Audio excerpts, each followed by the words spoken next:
सिंधी अदबी संगत शाख सकरण जी गॾिजाणी मोहम्मद बख्श महर लाइब्रेरीअ में थी गुज़री। गॾिजाणीअ में शाह लतीफ़ जे बेतनि जे पारखो नाले वारे शाइर अंब गोपांग ख़ासि महिमान जी हैसियत में शिरकत कई, जॾहिं त ॿियनि महिमाननि में सिंध थिंकर्स फोरम जो चेयरमैन सैयद मोहम्मद मुनीर शाह, डॉक्टर नज़ीर सूमरो, मुंतज़िर सूमरो, प्रोफेसर बशीर अहमद मेमण ऐं प्रोफेसर क़ाइमदीन ज़रदारी शामिल हुआ।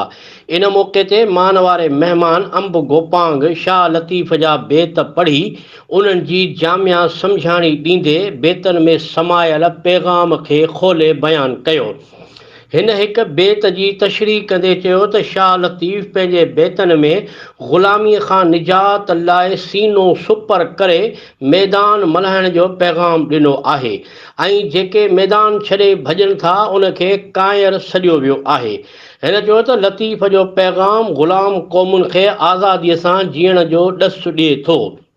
गॾिजाणीअ में राणीपुर जी मासूम न्याणी फातिमा फरड़ो ऐं सीनियर सहाफ़ी जान मोहम्मद महर जे क़त्ल जी पिणु मज़म्मत कंदे क़ातिलनि खे सख़्तु सज़ा ॾियण जो मुतालबो कयो वियो, जॾहिं त सिंध ऐं सिंधी अदब सां मुहबत रखंदड़ कलाल ख़ासकेली ऐं मंसूर सूमरो जे ओचिते विछोड़े ते पिणु ॾुख जो इज़हार कयो वियो।